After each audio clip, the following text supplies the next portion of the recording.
Buenas, buenas. ¿Cómo andan? Buenas, profe. ¿Cómo dicen que les va? ¿Todo bien? ¿Todo tranquilo? ¿Cómo andan con las guías y demás? ¿Cómo les Es la está lucha. en la lucha? Sí, que es cruel y mucha. Sí. Bueno, ¿en qué guía están? ¿Qué están haciendo? Terminando las duditas de la 2 y ya empezando con la 3. Bueno, perfecto. Ahí, pa. Perfecto. La 3 cortita, ¿eh? No le den mucha bolilla porque lo vuelven a ver después en Electrotecnia B, así que cortita y al pie. Sale. Lo que sale, sale. Y lo demás lo ven después, no hay problema, lo vuelven a ver. Este contenido de Cuadripolo lo vuelven a ver 2 veces, lo vuelven a ver en Electrotecnia B y lo vuelven a ver en transmisión y distribución de la energía, ya más aplicado a temas de la especialidad, el entendido de líneas aéreas, ¿sí? O sea que lo vuelven a ver varias veces a lo largo de la carrera. Para nosotros no es uno de los temas más importantes, así que sí es fundamental que entiendan mallas, nodos y Thevenin de cajón, eso va de cajón.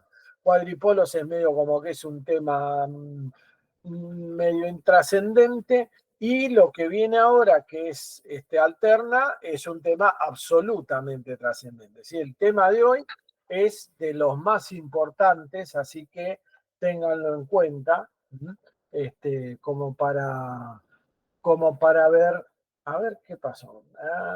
Bueno, a ver. El resto, ¿cómo andan? Además de Bianca, ¿cómo andan? Que no los escucho hablar. ¿Quién más me da información? A ver, ¿en qué guía van? ¿Cómo van con los talleres? ¿Cómo van con los talleres? Flor, que abriste la cámara, ya que estás. Dale.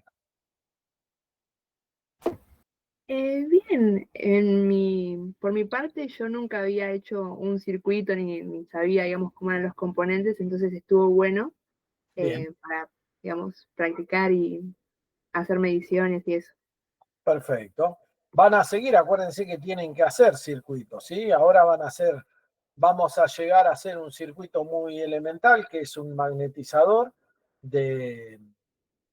para destornilladores, magnetizador, desmagnetizador de destornilladores. Eso van a hacer, lo que van a construir antes del primer parcial, va a ser la última parte, pero acuérdense que tienen que hacer, porque además tienen que empezar a hacer desde ahora hasta el año que viene, que tenemos automatismos industriales, bueno, automatización A, como se llama ahora, para el plan de ustedes. Acuérdense que la filosofía es que hagan cosas, porque una de las cosas que requiere el mercado son ingenieros que sepan hacer cosas. Es algo que se está demandando, digamos, que nos han marcado como déficit los empresarios, y que estamos tratando de empezar a compensar o a corregir esa falta, ese lack de formación que por ahí tenemos, para que ustedes ya sepan hacer cosas, sepan construir cosas, automatizar cualquier cosa, construir cualquier circuito y demás con buena capacidad. No necesitan ser técnicos, por supuesto, no tienen que ser excelsamente dedicados a eso, pero tienen que saber. Entonces, vamos a tratar de que aprendan mucho de eso. Vamos a tratar, no les prometo nada, pero vamos a intentar. Bueno, vamos a ver el tema de hoy, que es circuitos de alterna, que tienen algunas cosas ahí en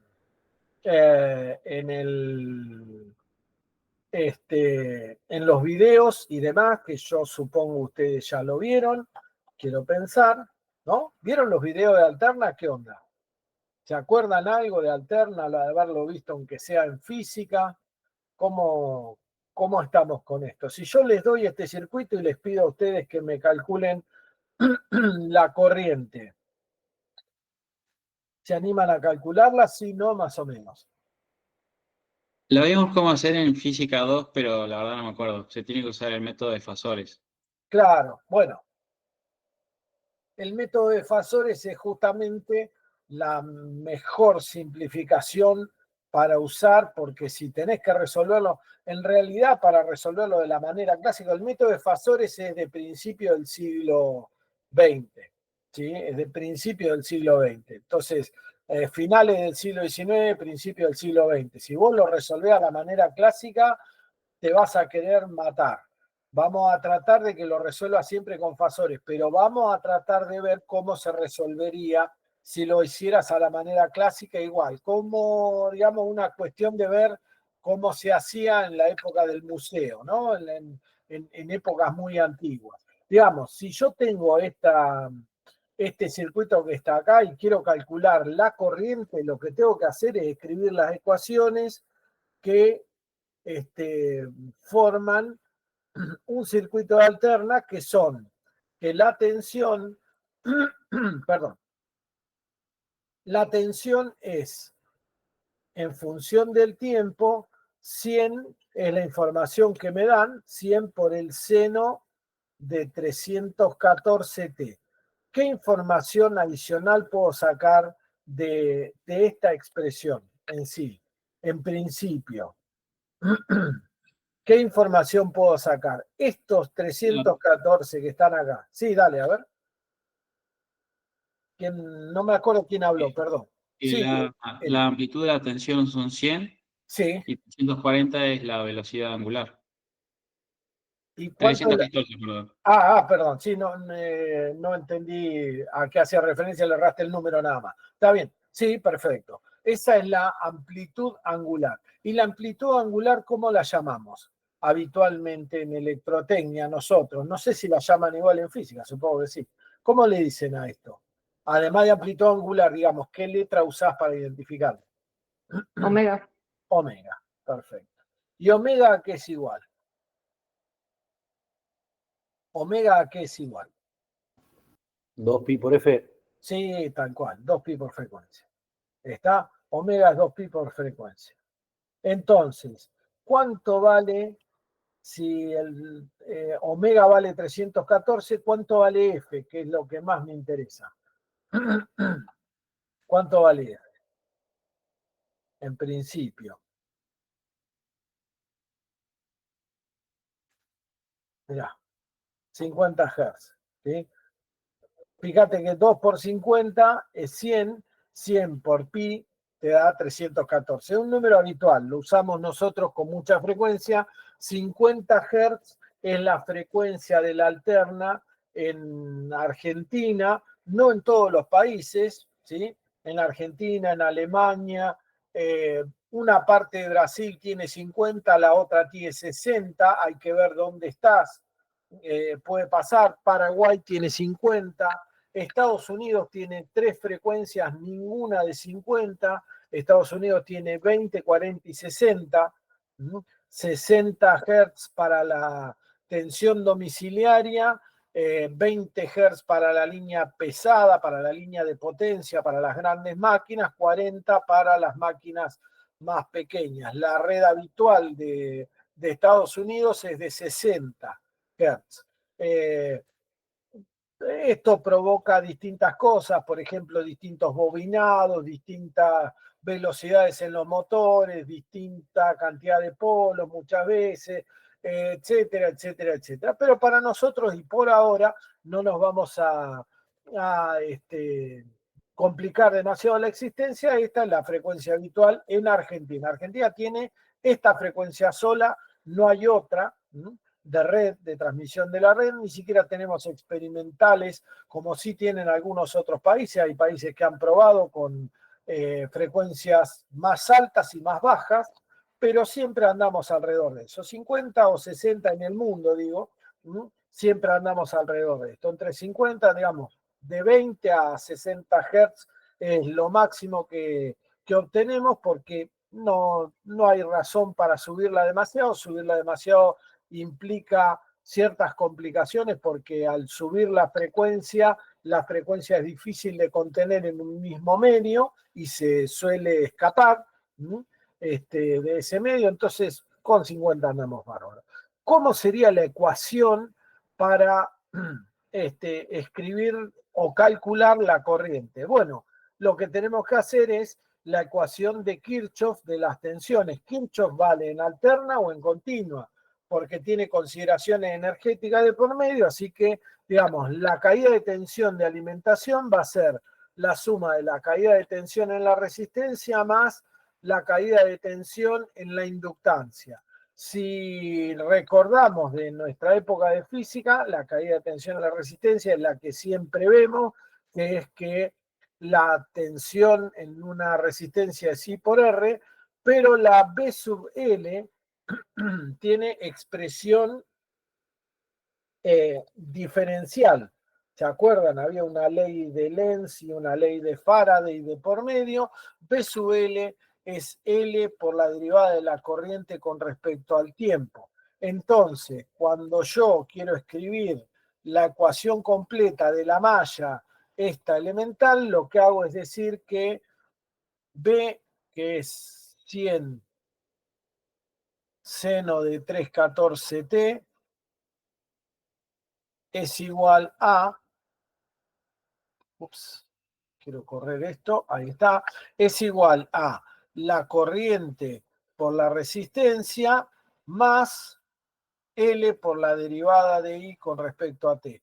Esto es una ecuación que, ¿esta ecuación cómo es? Es una ecuación diferencial de primer orden. De primer orden porque está la derivada primera, ¿sí? Es una ecuación diferencial de primer orden. ¿Cómo se hacía para resolver estas ecuaciones? Bueno, había que igualar a cero, ¿se acuerdan? Uno tenía que igualar a cero, entonces teníamos que encontrar... Esperen que me cambió el... Ahí voy.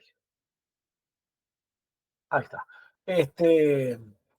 Teníamos que igualar a cero la ecuación diferencial y obtener la homogénea, y después de resolver esto, teníamos que calcular las variables de ajuste, ¿se acuerdan? De calcular las constantes y todo ese tipo de cosas, lo cual constituye un fárrago infernal que ni siquiera lo voy a tratar acá en teoría. Lo tienen en los videos, ¿sí? Lo tienen en los videos, no es demasiado trascendente, véanlo para saber, pero la verdad es que resolver las cosas con ecuaciones diferenciales es una complicación bastante importante.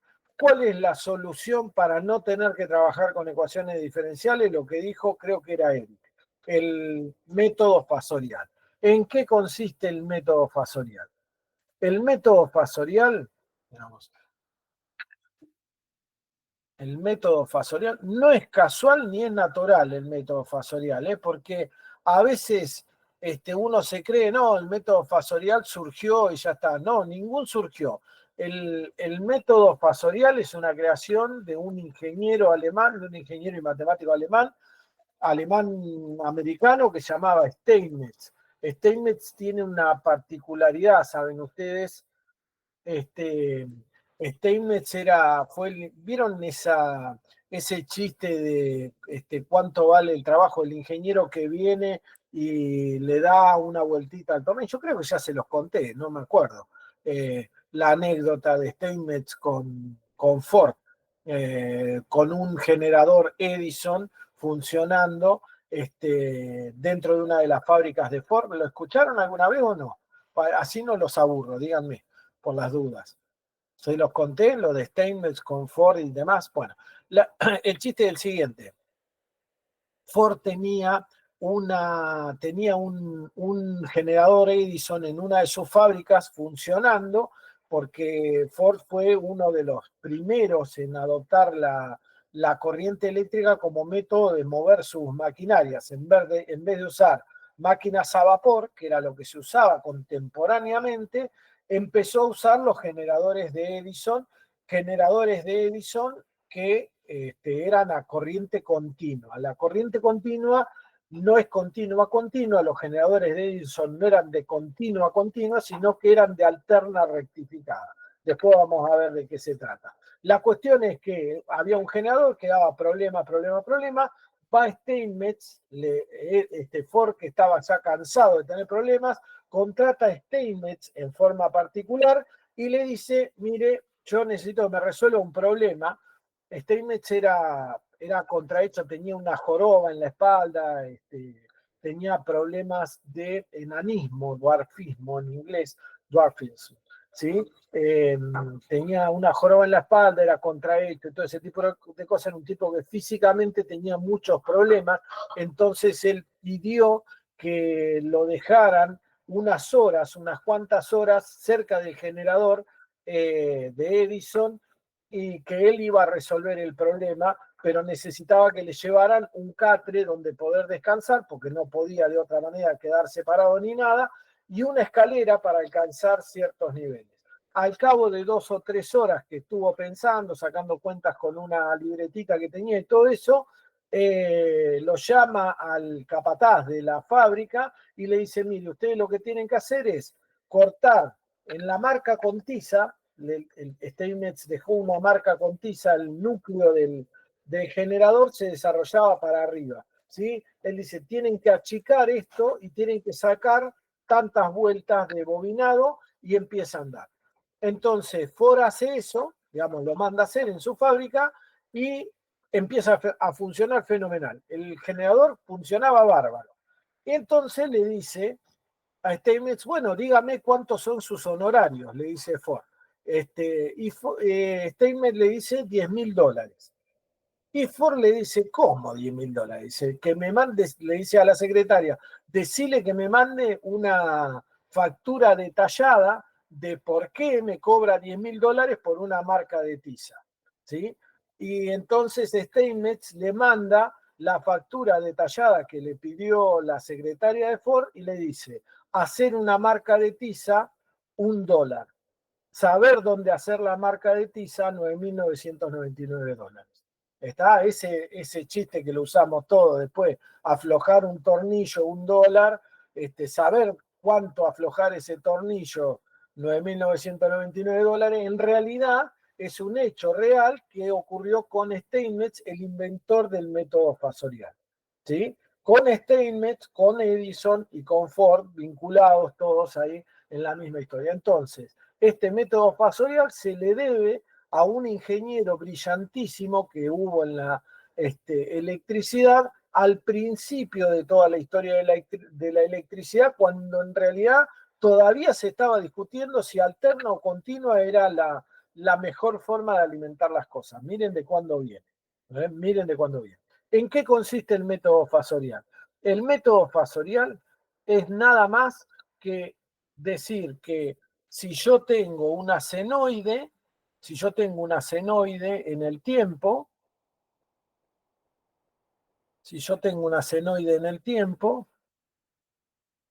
esa senoide en el tiempo se puede asociar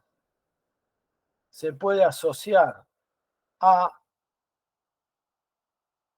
la circulación circular de un vector giratorio, que sería el que imaginariamente dibujaría la senoide al paso del tiempo. Es decir, si yo pongo un vector, este vector verde que está acá, lo pongo a dar vueltas hacia allá con una velocidad omega, este vector, la altura que va cobrando en cada momento, la altura de ese vector en cada momento va a dibujar una senoide. Nada más que esto, ¿sí? Nada más que esto. Esto es el método fasorial. Está demostrado, la demostración completa y todo lo demás de por qué usamos el método fasorial lo tenemos en los videos, pero lo que tienen que saber ustedes es que en cada momento de giro, ¿sí? El vector corresponde, la posición vertical, la altura vertical que tenga, ¿sí? Corresponde al seno de alfa, que es lo que está acá, al seno de omega t, digamos. Seno de omega t. Alfa es el seno de omega, es omega t, alfa es omega t, el seno de omega t es lo que surge de la altura. Esto que está acá, entonces, es alfa. ¿Sí? Eso que está acá es alfa. Seno de omega t es la altura del seno, que es lo que nosotros usamos como tensión de alimentación, ¿sí? La cuestión es que si yo caracterizo al seno simplemente por su radio vector, estoy usando el fasor. Es decir, en el caso de B sub T, en el caso de, perdón, de BDT, no B sub T, BDT, así, en formato fasorial estaría representado por 100, ¿sí? Con ángulo, porque tengo que decir cuál es la posición relativa, porque si tengo más de un fasor en el tiempo, tengo que representarlos a todos con ángulo 0, por ejemplo, en este caso, ¿sí? Este fasor que está ahí sería este que está acá escrito. Este en el dominio del tiempo, en el dominio del tiempo, y al método fasorial se dice que lo escribimos en el dominio de la frecuencia. Dominio de la frecuencia.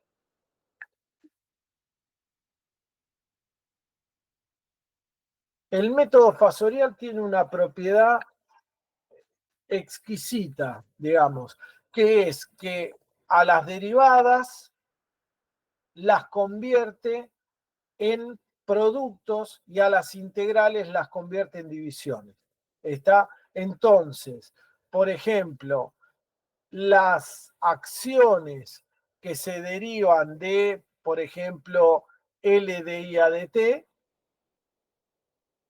son convertidas en el método fasorial a I, la corriente del dominio fasorial, o sea, a I fasor por J omega L. ¿Está? Fíjense, esto es B sub L en el dominio del tiempo y esto es B sub L fasorial. ¿Estamos? ¿Lo tienen hasta acá, sí o no? ¿Lo han trabajado? Vamos a hacer las cuentas con esto y van a ver que no es tan difícil. Hasta acá más o menos ¿lo tienen visto o no? Díganme, por las dudas, porque si no lo tenemos que volver a ver. Díganme ustedes, ¿dale?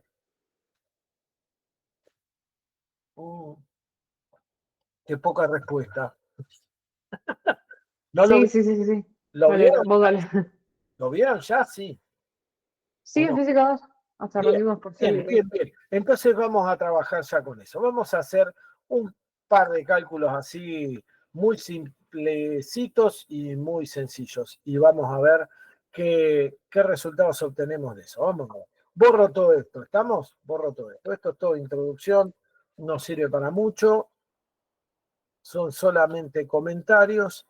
Así que ahora sí vamos a trabajar en serio en el dominio de la frecuencia. Vamos a ver qué podemos hacer entonces con nuestros cálculos usando el método fasorial. ¿Sí? Ahora sí, me pongo a usar el método fasorial. Entonces, digamos, yo tengo B es 100 con ángulo 0, dije en método fasorial. Quiero calcular I en método fasorial. Fíjense que uso mayúsculas. Se puede usar mayúsculas, se puede usar minúsculas. En general, la mayor parte de los autores está de acuerdo en que uno debe usar digamos, la mayúscula correspondiente y en negrita, si lo escribieran ustedes así, pero algunos autores no están de acuerdo y no lo escriben de esa forma, sino que lo escriben con I minúscula.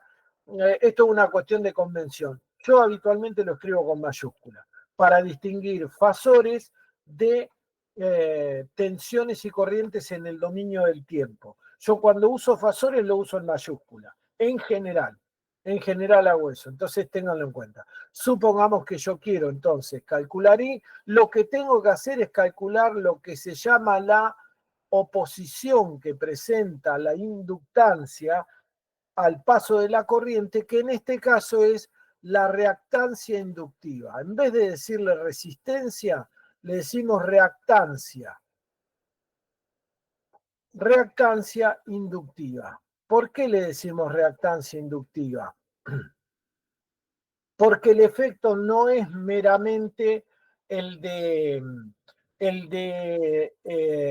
achicar la corriente, como sería en el caso de la resistencia. Vieron que si ustedes tienen la definición de la resistencia, ¿cuál es? La oposición al paso de la corriente. Bueno, la reactancia inductiva no es meramente una oposición al paso de la corriente, sino que se opone al paso de la corriente y la demora, además la atrasa, la hace atrasar en tiempo. Después vamos a ver bien por qué, pero produce dos efectos entonces. Por un lado, achicar la corriente y por otro, demorarla a la corriente, ¿sí? Lo que hace es atrasarla. Esta reactancia inductiva es de valor imaginario y debería ser escrita como I por, o digamos, omega L imaginario. ¿Sí?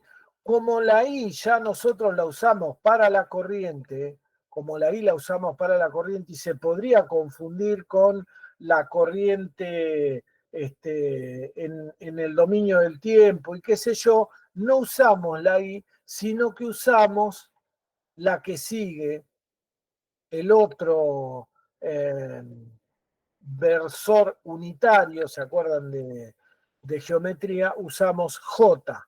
Entonces ustedes van a ver que la reactancia inductiva se escribe como J omega por L. J omega por L. ¿Está? Y la calculamos. La calculamos en este caso. Nosotros decimos que omega vale 3,14. Entonces sería J, que es 1, 1 con 90 grados de adelanto. ¿Sí? 1 con 90 grados de adelanto. Este J es el número complejo 1 con ángulo 90. ¿Sí?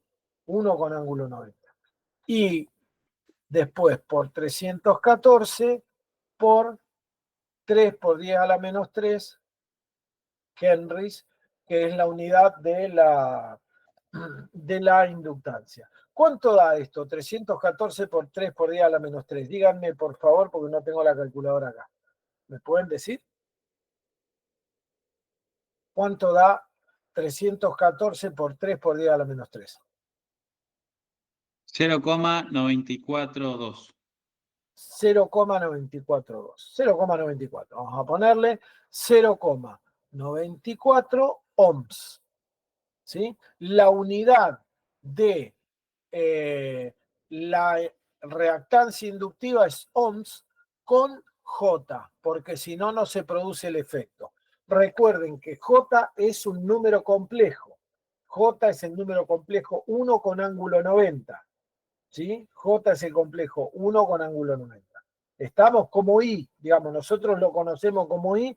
En electrotecnia se usa J solamente para no confundirse las unidades, ¿sí? Solamente para no confundirse las unidades. Entonces, tengo una reactancia inductiva de J 0,94 y eso forma, junto con la resistencia, fíjense que están en serie, están en serie las dos. Entonces eso forma lo que llamamos una impedancia Z, una impedancia de impedir, ¿no? Una impedancia Z que tiene dos partes, la resistencia y la reactancia inductiva en este caso. Entonces la impedancia va a ser el número complejo, y es un número complejo efectivamente, 10. Ahora van a ver por qué digo que es un número complejo, porque los fasores, si bien son números complejos como resultado, son bichos que están vivos, que dan vueltas, ¿sí? Un fasor da vuelta, un número complejo no, está fijo en el plano. Un fasor da vuelta, un número complejo está fijo en el plano. 10 más J0,94 ohms es la impedancia, y ahora yo lo que puedo hacer es convertir esto a módulo y ángulo. ¿Se acuerdan cómo lo hago? Módulo y ángulo. El módulo de z tiene el valor de raíz cuadrada de 10 al cuadrado más 0,94 al cuadrado, raíz cuadrada de eso. ¿Cuánto da esto? Díganme. Y el ángulo de la impedancia, porque la impedancia hace las dos cosas, recuerden, la impedancia achica la corriente y la traza ahora, hace los dos efectos al mismo tiempo y lo hace en forma de una combinación. Digamos, tendrá más efecto sobre el atraso en la corriente cuanto más grande sea la inductancia. En este caso, la reactancia inductiva no es muy grande, que digamos, es 0,94 frente a los 10 de la resistencia. Este circuito es casi puramente resistivo, pero se puede saber cuál es el ángulo. El ángulo phi, ¿qué es? Phi es el arco tangente, de la parte reactiva sobre la parte resistiva, de 0,94 sobre 10. ¿Cuánto da esto? Por favor, los dos valores, díganme ustedes. ¿Cuánto da? El módulo de la impedancia da 10,04. Claro. Ves que prácticamente casi es como si fuera resistivo puro. Ohms, ¿no? Eso es el módulo. Y el ángulo, 5,37. que también es casi puramente resistivo, ¿ves? 5,37 grados es el ángulo. ¿Estamos? Entonces, con eso, vamos a ver, nos vamos a hacer un poquito de lugar. Más para acá. Yo lo que puedo decir, y bueno, y más para abajo, ya que estamos. A ver. Ustedes disculpen, me voy a agrandar el pizarrón. Así me queda cómodo. Esto es lo que no puedo hacer nunca con los pizarrones allá en la facultad, ¿no? Ahí estamos. Y ahora lo vuelvo a poner. Este tamaño. Ahí está. Bien. Ahora, lo que puedo hacer es calcular la corriente. ¿Qué será la corriente? La corriente es, al igual que la ley de Ohm en la continua era B sobre R, en la alterna la corriente es B sobre Z. Este es un fasor. ¿Qué es un fasor? Un fasor es un vector giratorio. Vector giratorio. Guarda con esto, guarda con las diferencias. Y Z es un complejo, nada más. Este no gira, este es un complejo. Es un número complejo. Lo único que hace Z es achicar o agrandar, digamos, dividir, ¿sí?, lo de arriba y correrlo en ángulo, para arriba o para abajo. Ahora lo vamos a ver. Fíjense que el ángulo de la corriente ahora, ¿cuál va a ser? Bueno, ponemos 100 con ángulo 0, es el fasor tensión, volts, ¿sí?, dividido 10,04 con ángulo 5,37 grados, ¿sí? Y esto es ohms, volts sobre ohms me da amper. 100 con ángulo 0 dividido 10 con 10,04 me da aproximadamente 10, ¿sí?, más o menos, un poco menos de 10, pero casi 10, con ángulo menos 5,37 grados. Y estos son amperes. Esta es la corriente fasorial que va a estar circulando por este circuito, ¿sí?, que fíjense tiene una representación en atraso. Si yo lo represento, vamos a representarlo con el dibujo fasorial. Esto que vamos a hacer es el diagrama fasorial. Yo voy a representar al fasor tensión lo voy a representar horizontal. ¿Por qué? Porque tiene 0 grados y yo dije que ese era el ángulo de la tensión. La tensión tiene 0 grados, esto es B, ¿sí? Esto es B, sin el puntito ese de al lado, que vale 100 con ángulo 0. Y fíjense que la corriente queda a 5,37 grados por detrás y vale 10. No tienen por qué estar, digamos, en relación, esto no tiene que ser 10 veces más chico porque, por un lado, está la graduación en volts y por otro la graduación en amperes, son unidades diferentes, entonces podemos graficar en distintas escalas uno del otro. Lo que sí, esto que está acá tiene que ser 5,37 grados negativo, ¿sí? Menos 5,37 grados es el ángulo que yo tengo entre tensión y corriente. ¿Estamos hasta ahí? ¿Me siguen? ¿Sí o no? Díganme ustedes. Sí, sí. Muy bien. Vamos a, como ahora vamos a seguir trabajando, vamos a hacer un reemplacito y vamos a ver un efecto interesante de la alterna. La alterna es parecida en este método al tratamiento de la continua. La alterna y parecería que alterna y continua en realidad son lo mismo, nada más que una es agitada y la otra es plana, ¿sí? Pero ahora vamos a ver, ya que calculamos el valor de la reactancia inductiva, no voy a volver a escribir el valor de la inductancia, sino que siempre se van a encontrar con que nosotros en la electrotecnia escribimos siempre el valor de la reactancia inductiva, que la reactancia inductiva entonces era J 0,94. J 0,94 ohms. ¿Estamos? Y ahora vamos a cambiar el circuito. Yo voy a borrar esto que tengo acá. Espero que lo hayan copiado. Y voy a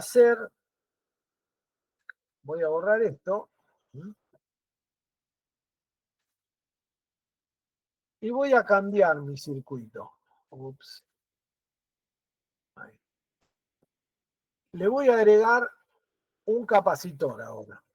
Ahora le voy a agregar un capacitor. ¿Sí? Lo podría sacar de ahí, pero vamos a hacerlo. Lo voy a dibujar a mano. ¿Sí? Así me queda como yo quiero. Y le vamos a dar un valor cualquiera, qué sé yo, vamos a calcular ahora, vamos a trabajar con lo que pasa con un capacitor. Al capacitor sí le vamos a dar un valor en términos de lo que se mide la capacidad. Vamos a decir que la capacidad vale, qué sé yo, 100 microfaradios. 100 microfaradios. ¿Sí? Vamos a decir que vale eso. Para la capacidad existe ahora otro tratamiento distinto, a pesar de que la capacidad hace un proceso similar al de la inductancia, que no es solamente la reducción por oposición a la corriente, sino que ahora en el caso del capacitor adelanta la corriente, hace que la corriente se adelante. Miren qué raro, ¿eh? O sea, es como que anticipa la existencia de tensión, ¿sí? La corriente en un capacitor se adelanta a la tensión. Esto pasa por esta cuestión, digamos.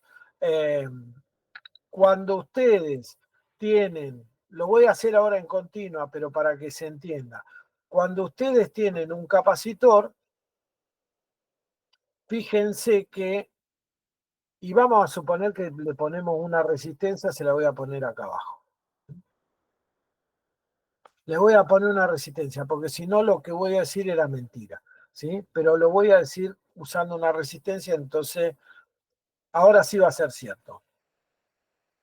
¿Qué va a pasar con este circuito? Desde el momento que lo conecte, va a empezar a viajar una carga desde la fuente hacia, esto en realidad es la visión clásica, guarda, no se la coman, no es la visión moderna de las cosas, pero sirve para explicar, sirve para la explicación. No es del todo cierto, no es cierto que esto que yo digo esté pasando, no es cierto. En realidad lo que pasa es mucho más complicado que esto porque es una red lo que se mueve, ¿sí? Empuja desde acá una primera carga, que ni siquiera es así, y sale del otro lado la última carga, ¿sí? La que está cerca del capacitor. Pero vamos a suponer que con nuestra visión clásica, la pelotita, que es la carga, viaja, las cargas son ¿de qué origen? ¿Qué signo tienen las cargas en la versión clásica de la corriente? ¿Qué signo tiene la carga? Positiva.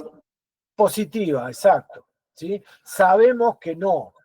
Sabemos que las cargas móviles son electrones. Hoy en día lo sabemos, no son cargas positivas, pero seguimos viendo la visión como se veía, no sé, en la época de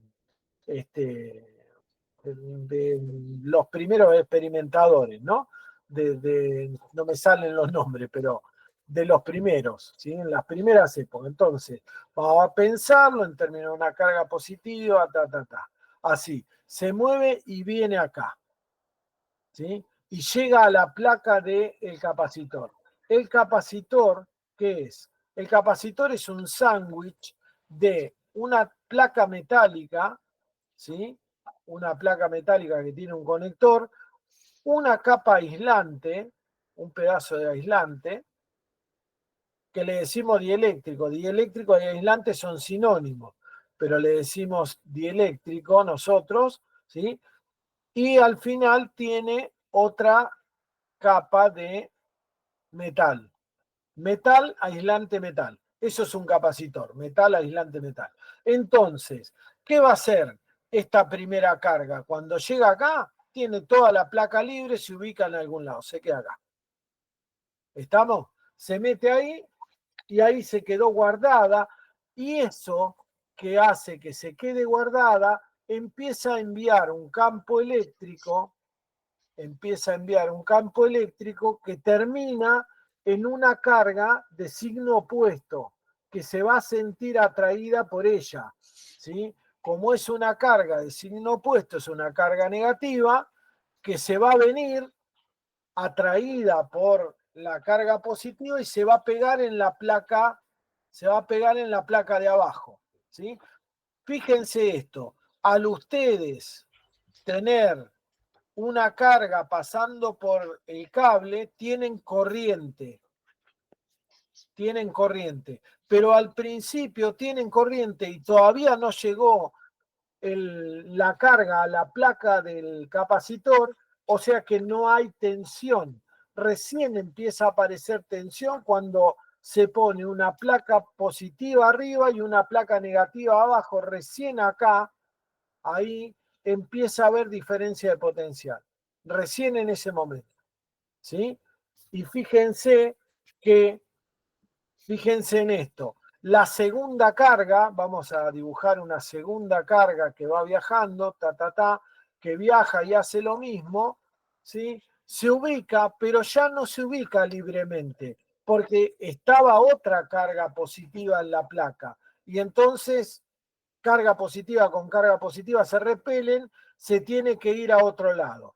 Cuando encuentra otro lugar, atrae por campo eléctrico a otra carga negativa de este lado, se aumenta la diferencia de potencial y la corriente, ¿sí? Más o menos mantuvo el mismo valor.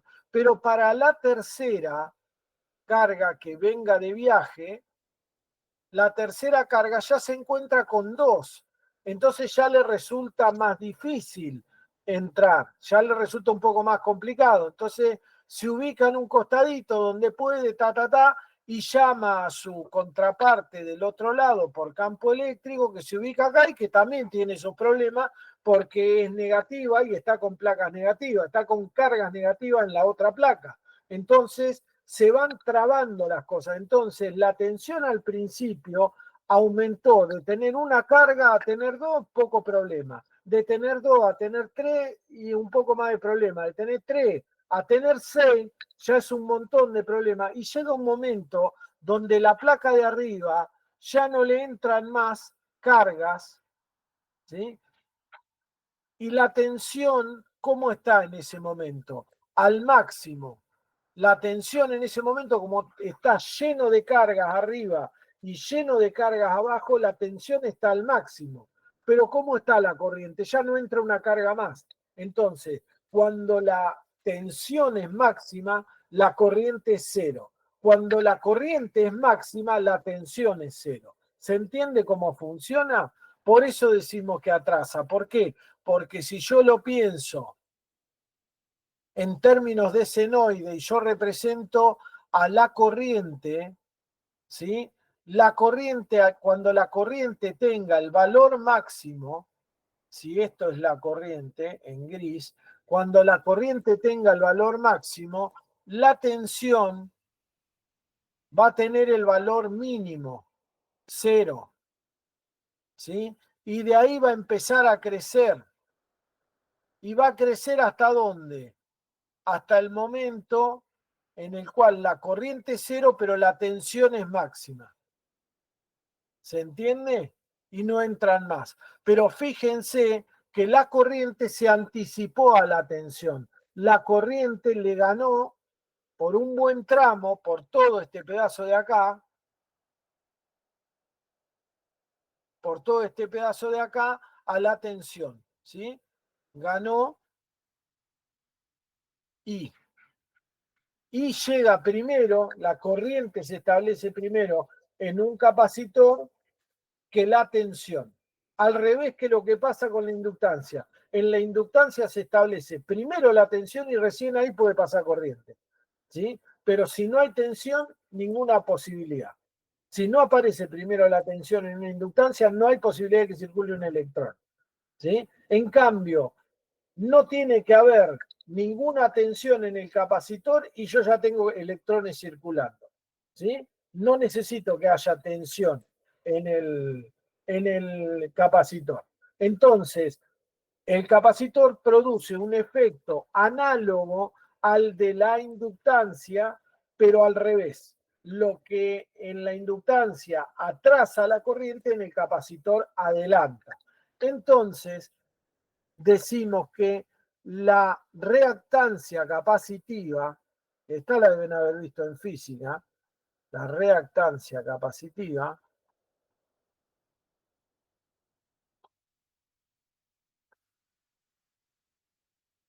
se calcula como, ¿sí? 1 sobre omega C, 1 sobre omega C. ¿Por qué? Porque decíamos que cuando veíamos la tensión, decimos que la tensión en un capacitor es 1 sobre C por la integral de I diferencial T. Esta es la ecuación en el dominio del tiempo. Y las integrales con el método fasorial se convierten en divisiones, ¿sí? En divisiones. 1 sobre omega C por J, ya la unidad la vimos, por J, que es la unidad imaginaria. Recuerden, J es 1 con ángulo 90. ¿Sí? Pero ahora va a tener el signo opuesto al de la inductancia, porque tiene que tener el otro signo. Entonces le vamos a poner menos J y por lo tanto va a tener 1 con ángulo menos 90 en la reactancia capacitiva. ¿Sí? Entonces la reactancia capacitiva va a ser, en este caso, 1 sobre 314 por 100 por 10 a la menos 6, ¿sí? Con el imaginario menos j acá arriba.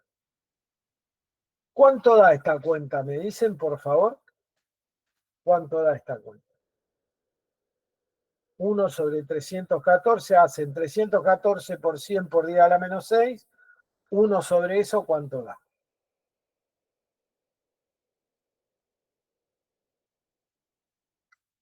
¿Alguien me puede hacer esa cuenta o se me durmieron todos ya? ¿Están ahí? 31,84, ¿puede ser? Sí, 31,84 puede ser. Podría ser. Vamos a escribirlo. 31,84 y le vamos a poner el signo que corresponde, ya que estamos, lo escribimos bien, perdón. Menos J, 31,84. Entonces, menos J, 31,84 ohms también, porque esta es la reactancia capacitiva. La reactancia capacitiva también es un número complejo, no es un fasor. La reactancia capacitiva no es un fasor, es un número complejo, pero combinado con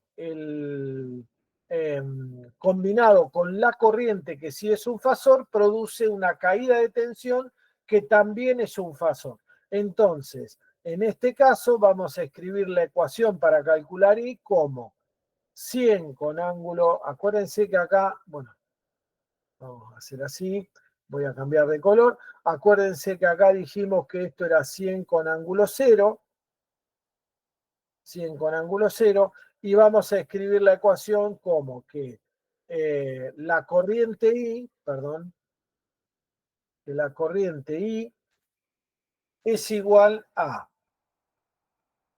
la tensión, que es 100 con ángulo 0, dividido la suma de toda la impedancia que tengo ahí. Y la impedancia que tengo ahí, ¿qué es? Tengo R, tengo más JXL y tengo menos JXC. Entonces, esto es igual a 100 con ángulo 0 dividido 10 más J0,94 menos J31,84.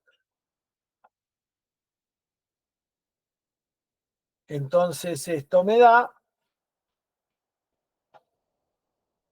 100 con ángulo 0 dividido 10 menos J, bueno, aproximadamente menos J31, 30,9. 30,9 da. ¿Puede Sí. ser? Sí, sí. Bien. Y ahora ustedes me tienen que decir cuánto vale I finalmente. Cuánto vale el fasor I. En este caso,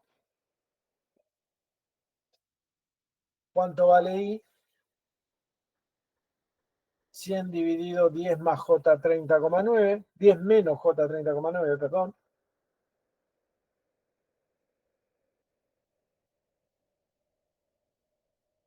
¿Cuánto vale I en ese caso?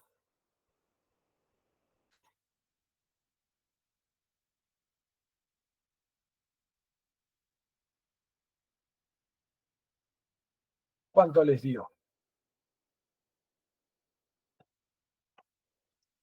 Me dio 3,07 y de ángulo menos 72,06.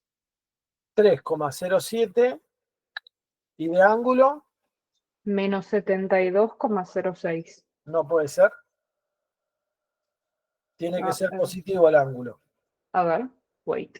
Fíjate, 10 y J30,9 con signo menos. Con el R en el menos, claro. Sí. Está. Entonces, ¿cuánto da? Con ángulo más. Más, claro. Exactamente. ¿Más cuánto? 70 y algo era.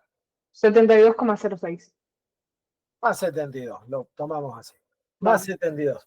Fíjense que si yo lo dibujo, de hecho ahora lo vamos a dibujar, yo lo voy a dibujar en forma fasorial, otra vez vuelvo a dibujar mi tensión en el ángulo 0, porque yo dije que era 100 con ángulo 0, ¿sí? Y vamos a dibujarle la flechita. Esta es mi tensión, B, ¿sí? Fíjense que ahora la corriente, la voy a dibujar con celeste, la corriente está en un ángulo de 72 grados, o sea, bastante adelantada con respecto a la tensión. ¿Por qué adelantada? Porque siempre gira para allá el plano fasorial, ¿sí? Siempre giran para allá los fasores dentro del plano con una velocidad angular omega. Entonces, esta es la corriente I, ¿sí? Y esto que está acá es el ángulo ese de 72 grados, con el cual adelanta la corriente a la tensión. La corriente llega antes que la tensión en cualquier posición que ustedes pongan. Digamos, si ustedes se ponen acá, ustedes lo tienen que pensar de esta manera para saber cuál va más adelante y más atrás. Hacen una línea de llegada, hacen una línea de llegada y dicen la corriente pasa antes que la tensión. Entonces el circuito se está comportando como si tuviera puramente resistencia y capacidad. Puramente resistencia y capacidad. Si fuera capacitivo puro, estaría exactamente acá en 90 grados. La corriente estaría exactamente en 90 grados. ¿Sí? Con ángulo 90 grados. Justo se adelantaría 90. Eso es si el circuito fuera así. Si el circuito fuera este. El generador y un capacitor, nada más. Si solamente hay esto, el circuito se pone con la corriente en 90 grados. Si hay resistencia, dependiendo del tamaño de la resistencia, va a estar más cerca de 90 grados o más cerca de 0, pero nunca va a poder bajar de 0, porque es un capacitor. Si hay una inductancia y una resistencia,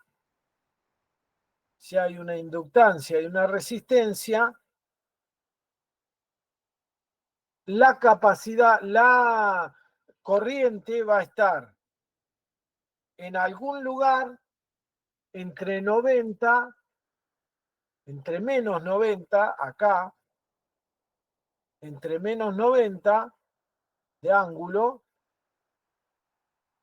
y 0. En alguna parte de por acá, si hay resistencia e inductancia, tiene que estar la corriente. ¿Sí? Y si hay las dos cosas, una resistencia como tenemos en este caso, o sea, las tres cosas, una resistencia, un capacitor y una inductancia, hay que ver cuál de las dos, si el capacitor o el